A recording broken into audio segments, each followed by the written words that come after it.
Hello friends, मैं आपका guide Mukesh Jha. आज मैं आपसे 11th क्लास के फिजिक्स के एक important topic pseudo force and centrifugal force पर बात करूंगा। ये वो टॉपिक है जिसकी कॉन्सेप्चुअल अंडरस्टैंडिंग उन स्टूडेंट की भी वीक होती है जो अच्छे नंबर लाने वाले हैं, उनको भी इस टॉपिक की ठीक से समझ नहीं होती है। इसलिए आज हम इस टॉपिक पे बात करेंगे। स्यूडो फोर्स को समझने के लिए पहले हमें रियल फोर्स को समझना होगा। रियल फोर्स क्या है? रियल फोर्स हम उस फोर्स को कहते हैं जिसका कोई ना कोई सोर्स हो। और रियल फोर्स क्या करता है? तो रियल फोर्स जिस ऑब्जेक्ट पे एक्ट करता है उसमें एक्सेलेरेशन प्रोड्यूस करने की कोशिश करता है या करता है। इसका मतलब हुआ किसी ऑब्जेक्ट में अगर एक्सेलेरेशन हो रहा है तो उस पे एक फोर्स लग रहा होगा और उस फोर्स का कोई ना कोई सोर्स होगा। स्यूडो फोर्स को समझने के लिए हमें एक और चीज को समझने की जरूरत है, वो है frame of reference. Frame of reference क्या है? फ्रेम ऑफ रेफरेंस कोई भी पॉइंट, कोई भी सरफेस या कोई भी कोऑर्डिनेट सिस्टम हो सकता है जिसके रेस्पेक्ट में हम अदर ऑब्जेक्ट का मोशन ऑब्जर्व करते हैं। रेफरेंस दो तरह का हम डिफाइन करते हैं। इनर्शियल फ्रेम ऑफ रेफरेंस जिसमें कि एक्सेलेरेशन ना हो रहा हो, non accelerated frame of reference. मतलब any frame of reference which is at rest और moving with uniform velocity is called inertial frame of reference, and any accelerated frame of reference is called non-inertial frame of reference. Pseudo force इसी accelerated frame of reference से related है। अब motion के जितने भी law हैं, Newton के जो भी लॉ हैं फोर्स से रिलेटेड, मोशन से रिलेटेड, वो इनर्शियल फ्रेम ऑफ रेफरेंस में ही वैलिड है। फ्रेम ऑफ रेफरेंस चेंज होने पर हमारा ऑब्जर्वेशन भी चेंज हो जाता है। इसके लिए मैं एक सिंपल सा एग्जांपल देता हूँ। सपोज आप अपने स्कूल बस से स्कूल जा रहे हो। जब आप स्कूल के पास पहुँचते हो तो आप क्या कहते हो? स्कूल आ गया, स्कूल आ गया। जबकि स्कूल के पास खड़ा स्टूडेंट आपकी बस को देखकर क्या कहेगा? बस आ गया, बस आ गया। अब आप इन दोनों स्टेटमेंट को कंसीडर करो। क्या कुछ डिफरेंस समझ में आ रहा है? क्या दोनों स्टेटमेंट सिमिलर है? जैसे बस के अंदर का स्टूडेंट क्या कह रहा है? स्कूल आ गया। स्कूल कहाँ आ गया? स्कूल तो वहीं है। स्कूल नहीं आ रहा है, बल्कि स्टूडेंट स्कूल की तरफ जा रहा है। तो इसको हमें ऐसे नहीं कहना चाहिए कि हम स्कूल पहुंच गए। ये करेक्ट स्टेटमेंट है। तो क्या वो स्टूडेंट जो बोल रहा था स्कूल आ गया, स्कूल आ गया, क्या वो इनकरेक्ट था? नहीं। ये यहां पर फ्रेम ऑफ रेफरेंस का डिफरेंस है। यूजुअली हम खुद को फ्रेम ऑफ रेफरेंस मानते हैं और अपने रेस्पेक्ट में बाकी चीजों को ऑब्जर्व करते हैं, और यूजुअली हम अपने को रेस्ट पर देखते हैं। तो जो स्टूडेंट बस के अंदर था वो क्या ऑब्जर्व कर रहा है? वो ऑब्जर्व कर रहा है स्कूल का जो डिस्टेंस है उससे वो कम होता जा रहा है। मतलब स्कूल उसके पास आता जा रहा है। इसका मतलब वो अगर अपने रेस्पेक्ट में स्कूल को ऑब्जर्व करता है तो उसे क्या लगेगा कि स्कूल उसके पास आ रहा है। और इस वजह से ये स्टेटमेंट कि स्कूल आ गया, स्कूल आ गया, करेक्ट है, लेकिन फ्रेम ऑफ रेफरेंस उसमें वो स्टूडेंट खुद है और उसने अपने को रेस्ट पे माना है। लेकिन अगर वो ये कहता है कि हम स्कूल पहुंच रहे हैं, इसका मतलब फ्रेम ऑफ रेफरेंस ग्राउंड है। वो ग्राउंड के रेस्पेक्ट में चीजों को ऑब्जर्व कर रहा है। तो ग्राउंड के रेस्पेक्ट में स्कूल रेस्ट पे है, बट उसकी बस जो है स्कूल की तरफ मूव कर रही है, उसकी पोजीशन चेंज हो रही है स्कूल की तरफ। तब ये स्टेटमेंट होगा कि हम स्कूल पहुंच रहे हैं। ये एक सिंपल एग्जाम्पल है जो ये बताता है फ्रेम ऑफ रेफरेंस डिफरेंट होने पे ऑब्जर्वेशन डिफरेंट हो जाता है।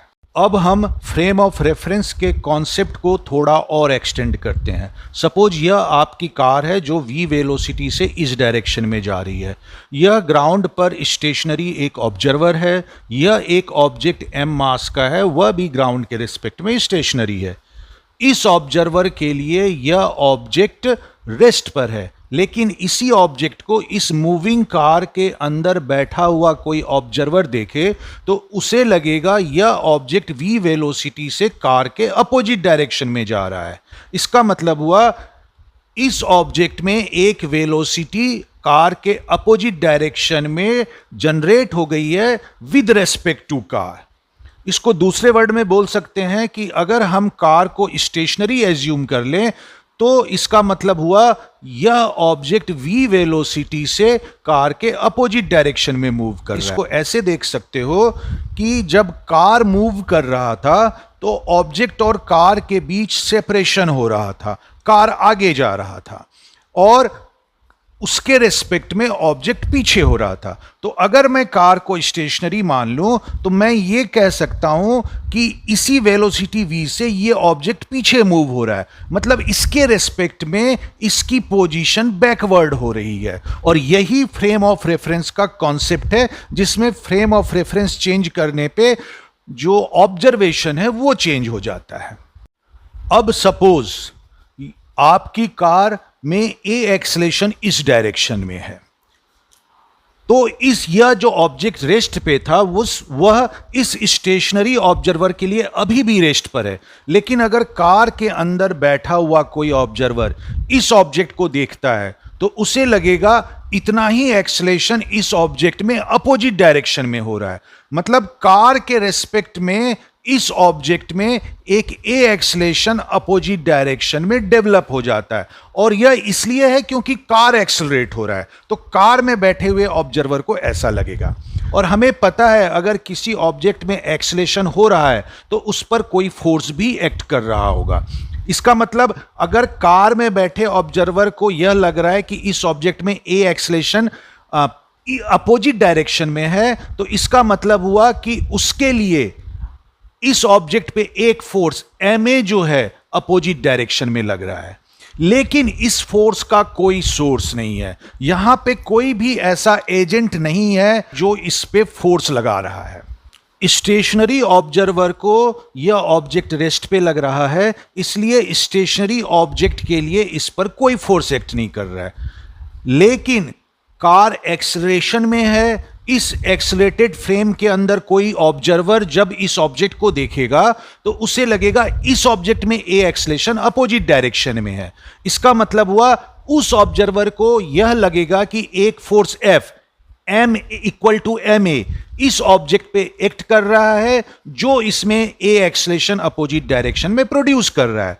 अब हम इसी चीज को दूसरे ढंग से समझते हैं और हम कहते हैं कि अगर कोई कार ए एक्सेलरेशन से आगे जा रहा है तो इससे अगर हम किसी ऑब्जेक्ट को ऑब्जर्व करेंगे तो फ्रेम ऑफ रेफरेंस में एक्सेलरेशन हो रहा है तो न्यूटन के लॉ वगैरह वैलिड नहीं होंगे।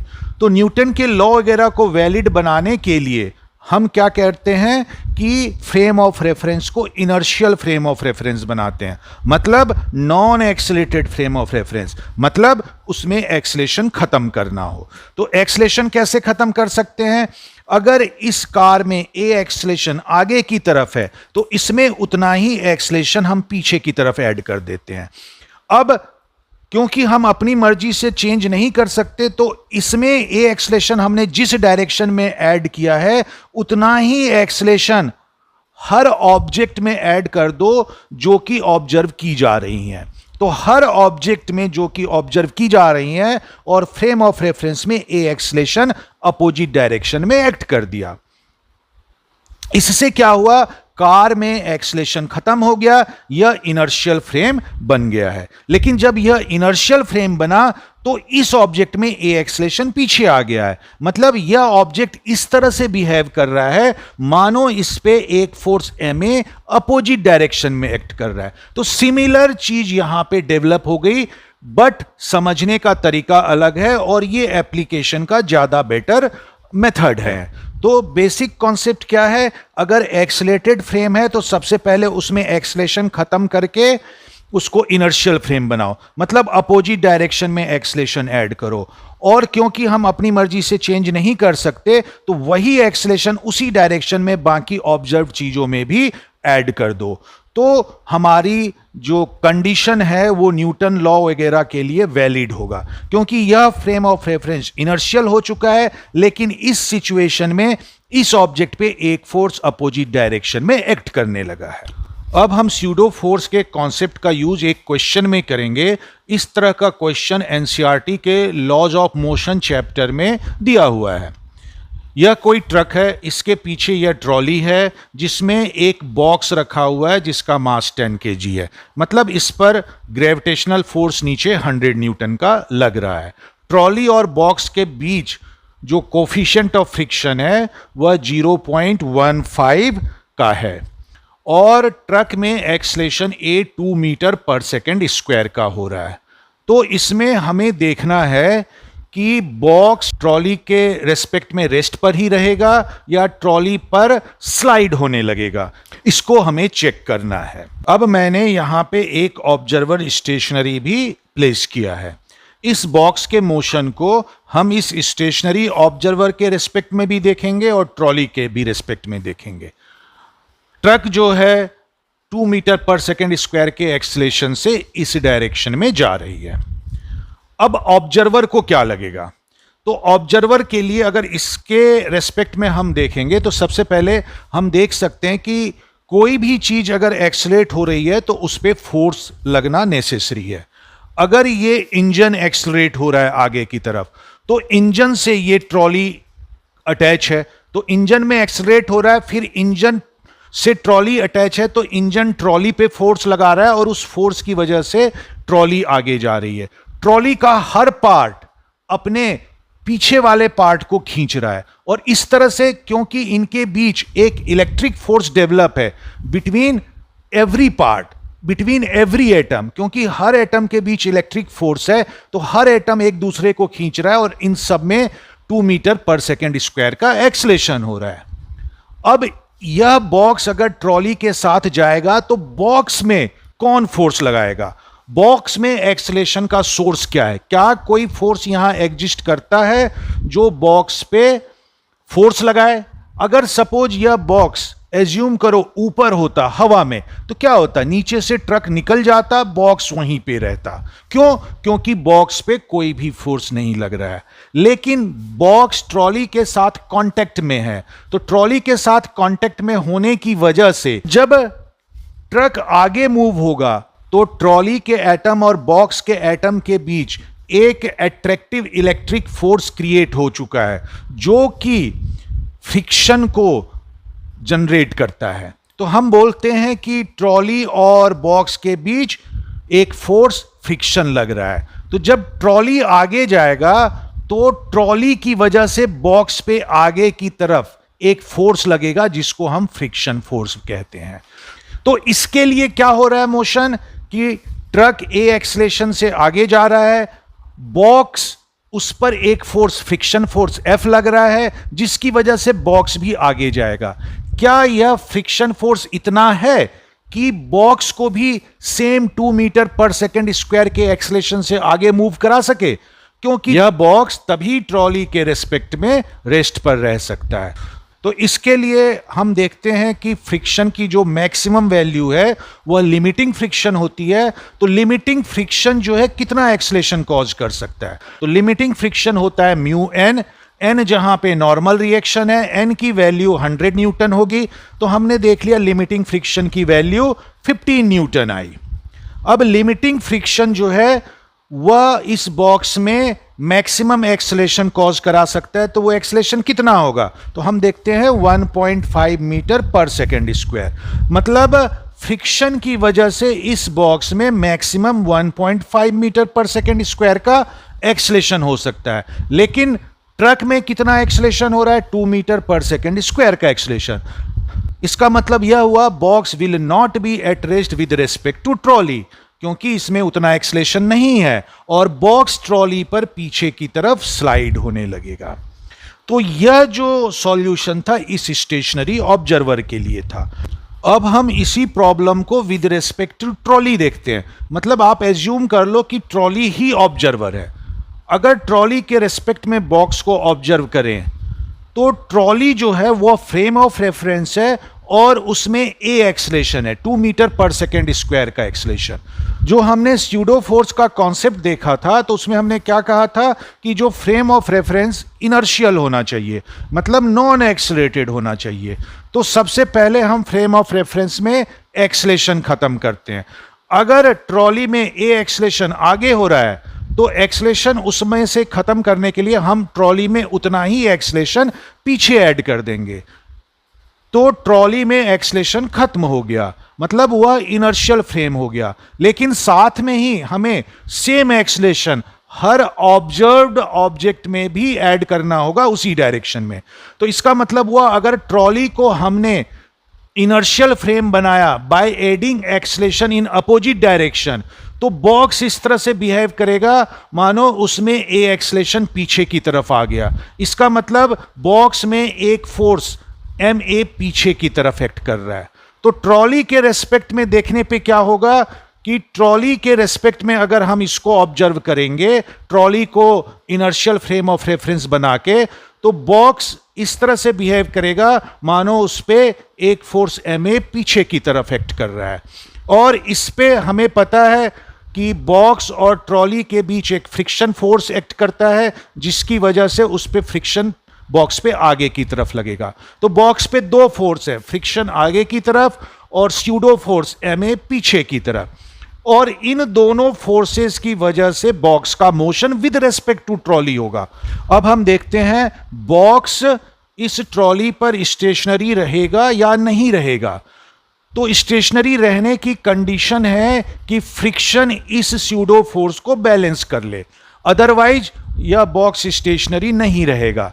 इसका मतलब हुआ लिमिटिंग फ्रिक्शन, जो कि फ्रिक्शन की मैक्सिमम वैल्यू है, must be greater than equal to pseudo force, then only box can be stationary with respect to trolley. अब हम इनकी वैल्यू देखते हैं।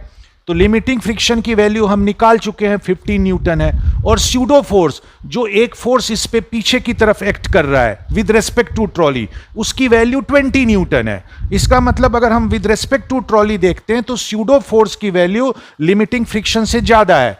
मतलब ट्रॉली के रेस्पेक्ट में बॉक्स पे एक नेट फोर्स बैकवर्ड डायरेक्शन में क्रिएट हो गई है, जिसकी वजह से बॉक्स पीछे की तरफ स्लाइड करने लगेगा। और वही ऑब्जर्वेशन यहां भी हुआ था। तो ये दो डिफरेंट फ्रेम ऑफ रेफरेंस में हमने इस मोशन को ऑब्जर्व किया है। अब हम सेंट्रीफ्यूगल फोर्स की बात करते हैं। तो जो सेंट्रीफ्यूगल फोर्स है, इसे सबसे खराब तरीके से समझा गया है, सबसे कंफ्यूज्ड वे में समझा गया है, क्योंकि सेंट्रीफ्यूगल फोर्स का जो भी इंफॉर्मेशन बुक वगैरह में दिया गया है वो सही नहीं है, और जिसकी वजह से इतना ज़्यादा कंफ्यूजन क्रिएट हुआ है। सेंट्रीफ्यूगल फोर्स को लेमैन्स के लैंग्वेज में समझाने की कोशिश की गई और इसने ही सारा प्रॉब्लम क्रिएट किया है। अब सेंट्रीफ्यूगल फोर्स की डेफिनेशन क्या दी जाती है कि जब भी कोई ऑब्जेक्ट सर्कुलर पाथ में मूव होता है तो उस पर रेडियली अवे एक फोर्स लगता है जिसे सेंट्रीफ्यूगल फोर्स कहते हैं। लेकिन यह डेफिनेशन गलत है। सर्कुलर मूविंग ऑब्जेक्ट पर एक्सटर्नली कोई फोर्स नहीं लग रहा है, इस ऑब्जेक्ट पर सिर्फ एक ही रियल फोर्स लग रहा है towards the centre of circle, जिसे हम सेंट्रीपिटल फोर्स कहते हैं। और यही सेंट्रीपिटल फोर्स रिस्पॉन्सिबल है इस ऑब्जेक्ट को सर्कुलर पाथ में मूव कराने के लिए। तो फिर सेंट्रीफ्यूगल फोर्स का जो है कॉन्सेप्ट या एग्जिस्टेंस कैसे हुआ? इसका existence accelerated frame of reference से इस सर्कुलर मोशन को देखने की वजह से आया। तो सेंट्रीफ्यूगल फोर्स को समझने के लिए हम ये एज्यूम करते हैं कि ये कोई झूला है और उस पर कोई स्टूडेंट बैठा हुआ है और ये झूला सर्कुलर पाथ में मूव कर रहा है। अब हम स्टूडेंट के मोशन को विद रेस्पेक्ट टू झूले के देखते हैं। तो इस केस में जो है क्या होगा? तो इस केस में क्योंकि झूले के रेस्पेक्ट में देख रहे हैं, झूला हमारा फ्रेम ऑफ रेफरेंस है, बट झूला खुद एक्सलेट हो रहा है। तो पीछे हमने क्या देखा था कि अगर frame of reference accelerated frame है तो उसे हमें पहले इनर्शियल फ्रेम बनाना चाहिए एक्सलेशन खत्म करके। और उस एक्सलेशन कैसे खत्म कर रहे हैं? तो जिस डायरेक्शन में फ्रेम ऑफ रेफरेंस में एक्सलेशन हो रहा है, हमें उसके अपोजिट उतना ही एक्सलेशन ऐड करना होगा। तो इस झूले में एक्सलेशन कितना हो रहा है? तो सेंट्रीपिटल एक्सलेशन सेंटर की तरफ हो रहा है इस झूले में। अब हम सिचुएशन देखते हैं यहां पर क्या है। झूला जो है वह आर रेडियस के सर्कल में रिवॉल्व कर रहा है, इसलिए झूले पर एक centripetal force towards the centre O लगेगा। सपोज इसकी वैल्यू ए सी डैश हम लिखते हैं। इसी तरह से स्टूडेंट भी आर रेडियस के सर्कल में रिवॉल्व कर रहा है, तो स्टूडेंट पर भी एक centripetal force towards the centre लगेगा, जिसे हम ए सी लिखते हैं। क्योंकि झूला और स्टूडेंट एक ही इंटाइटिटी है, दोनों एक ही साथ रिवॉल्व कर रहे हैं, तो दोनों की एंगुलर वेलोसिटी हम एज्यूम करते हैं ओमेगा है। तो ए सी की वैल्यू भी ओमेगा स्क्वायर आर होगी, ए सी डैश की भी ओमेगा स्क्वायर आर होगी। इसका मतलब हुआ जो झूले में सेंट्रीपिटल एक्सलेशन है और जो स्टूडेंट में सेंट्रीपिटल एक्सलेशन है वो दोनों सेम है। झूले के रेस्पेक्ट में स्टूडेंट रेस्ट पर है, इसका मतलब हुआ झूले के रेस्पेक्ट में स्टूडेंट पर कोई फोर्स नहीं लग रहा है। लेकिन हमें पता है स्टूडेंट एक real force centripetal force experience कर रहा है टुवर्ड्स द सेंटर। इसका मतलब झूले के रेस्पेक्ट में एक और फोर्स इसके अपोजिट डायरेक्शन में होना चाहिए, और वो कौन सा फोर्स है? तो इसे देखने के लिए हमें वापस स्यूडो फोर्स का कॉन्सेप्ट लेना होगा, क्योंकि हमें पता है झूला एक एक्सेलेटेड फ्रेम है जिसमें न्यूटन का फोर्स लॉ नहीं लग सकता। तो सबसे पहले हमें क्या करना होगा? सबसे पहले हमें झूले में एक्सेलेशन खत्म करना होगा और उसे इनर्शियल फ्रेम बनाना होगा। इसके लिए झूले में जितना एक्सेलेशन है उतना ही एक्सेलेशन अपोजिट डायरेक्शन में ऐड कर दिया जाता है, मतलब इस डायरेक्शन में। इस तरह से झूले में एक्सेलेशन खत्म हो गया, अब वह इनर्शियल फ्रेम हो गया है। लेकिन हमें जितनी भी ऑब्जर्व चीजें हैं उसमें भी यही करना होगा, इसी डायरेक्शन में इतना ही एक्सेलेशन ऐड करना। मतलब हुआ कि स्टूडेंट में भी हमने इतना ही एक्सेलेशन इसी अपोजिट डायरेक्शन में ऐड कर दिया है। तो झूले में अब एक्सेलेशन नहीं है, वह इनर्शियल फ्रेम बन चुका है, जबकि स्टूडेंट में दो एक्सेलेशन है, centripetal acceleration towards the centre और एक pseudo acceleration which is radially away from the centre है। और अगर एक्सेलेशन है तो हम कहेंगे कि स्टूडेंट पर फोर्स एक्ट कर रहा है।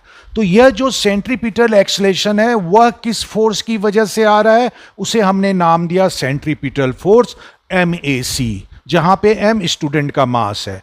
और यह जो स्यूडो एक्सेलेशन अपोजिट डायरेक्शन में आ रहा था वह किस फोर्स की वजह से है? यह स्यूडो फोर्स की वजह से है, जो एक्सेलेटेड फ्रेम ऑफ रेफरेंस की वजह से अराइज हुआ है। और इस स्यूडो फोर्स को हमने नाम दिया सेंट्रीफ्यूगल फोर्स, जिसकी वैल्यू MAC डैश है। लेकिन हमें पता है AC और AC डैश इक्वल है, इसलिए यहां पे सेंट्रीफ्यूगल फोर्स MAC होगा। इसका मतलब हुआ स्टूडेंट पे लगने वाला सेंट्रीपिटल फोर्स और सेंट्रीफ्यूगल फोर्स दोनों इक्वल हैं। अब यह दूसरा केस देखो, जिसमें M मास का एक ऑब्जेक्ट है जो R रेडियस के सर्कल में मूव कर रहा है। इसमें सेंट्रीपिटल एक्सेलेशन जो होगा वह ओमेगा स्क्वायर R होगा। अब हम एज्यूम करते हैं एक फ्रेम ऑफ रेफरेंस है जिसकी एंगुलर वेलोसिटी उतनी ही है जितनी ऑब्जेक्ट की है, और वह भी सर्कुलर पाथ में मूव कर रहा है, बट उसका रेडियस स्मॉल r है। तो इसका centripetal acceleration omega square R होगा। इसका मतलब है ऑब्जेक्ट में जो सेंट्रीपिटल एक्सेलेशन है वो फ्रेम ऑफ रेफरेंस के सेंट्रीपिटल एक्सेलेशन से ज्यादा होगा। नाउ अब इस केस में देखते हैं क्या कंडीशन होगी। तो अगर इस फ्रेम ऑफ रेफरेंस के रेस्पेक्ट में इस ऑब्जेक्ट को देखा जाए तो again frame of reference accelerated frame of reference है, तो जो स्यूडो फोर्स का कॉन्सेप्ट है उसके बेसिस पे हम क्या करेंगे? सबसे पहले इसे फ्रेम ऑफ रेफरेंस को इनर्शियल फ्रेम ऑफ रेफरेंस बनाएंगे। कैसे? By adding an acceleration in opposite direction. जो एक्सेलरेशन इसमें हो रहा है उसके अपोजिट एक एक्सेलरेशन ऐड करके।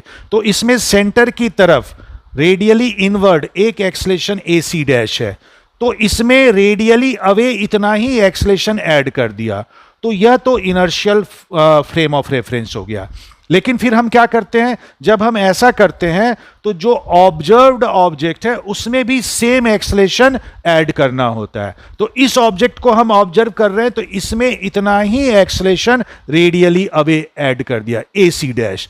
तो इसका मतलब हुआ इस ऑब्जेक्ट पे एक pseudo force F dash MAC dash act करने लगा रेडियली अवे। अब क्लियरली हम यहां प्रूव कर चुके हैं जो इस पर सेंट्रीपिटल एक्सलेशन है AC, वह AC डैश से बड़ा है। मतलब इस ऑब्जेक्ट पे जो सेंट्रीपिटल फोर्स है वो इस पे लगने वाले स्यूडो फोर्स, जिसको सेंट्रीफ्यूगल फोर्स बोल रहे हो, उससे बड़ा है। इसलिए यह जो स्यूडो फोर्स, जिसको हाइपोथेटिकली सेंट्रीफ्यूगल फोर्स की तरह ट्रीट करते हैं, इस केस में सेंट्रीपिटल फोर्स इससे बड़ा है। इसमें हम क्या देखते हैं, एक नेट फोर्स ऑब्जेक्ट में डेवलप हो गया है with respect to frame of reference. इसका मतलब वह फ्रेम ऑफ रेफरेंस सेंटर की तरह काम कर रहा है और इस ऑब्जेक्ट में इस सेंटर की तरफ एक नेट फोर्स डेवलप हो गया है m AC minus AC dash, और जिसकी वजह से यह ऑब्जेक्ट इस फ्रेम ऑफ रेफरेंस के अबाउट सर्कुलर मोशन करने लगा है, जिसका centripetal acceleration AC minus AC dash के इक्वल होगा। तो यह जो है आपका सेंट्रीफ्यूगल फोर्स का सारा कॉन्सेप्ट है।